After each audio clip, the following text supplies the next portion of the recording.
মৌলানা আব্দুল মালিক সাহেব একটা কথা বলতেন বা বলেছিলেন একদিন, হয়তো অন্যদেরকেও বলেছেন, যে কোনো জটিল সমস্যা,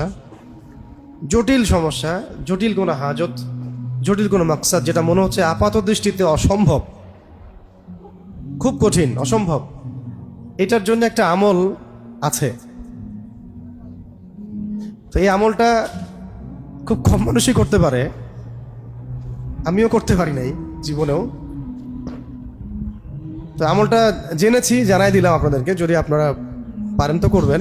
যে কোনো হাজত, হালাল বৈধ যে কোনো হাজত, মাকসাদ বা যে কোনো সমস্যা থেকে নিষ্কৃতি, কঠিন সিচুয়েশন থেকে বের হওয়া, এগুলোর জন্য একটা আমল বলা হয়েছিল আমাকে একদিন। সেটা হলো 1000 রাকাত নামাজ পড়া। কত রাকাত? 4 করে হোক, 2 করে হোক, 1000 রাকাত নামাজের নিয়াত করে পড়তে থাকা। তো আমি বলছি 1000 রাকাত, যে 1000 রাকাত পড়তে হবে না, হয়তো কারো 50 রাকাতেই হাজত পূরণ হয়ে গেছে, কারো 100 রাকাতে হয়ে গেছে। আর যদি শয়তানি কোনো বিষয় হয়, শয়তান নিজেই বলবে বাবা নামাজ পড়িস না, তাও এটা নিয়ে নে।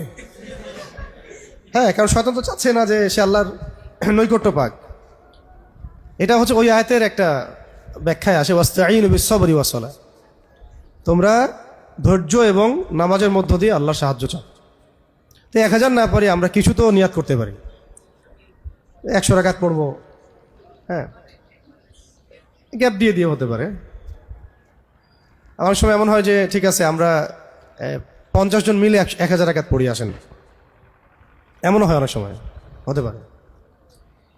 তো এই আমলগুলো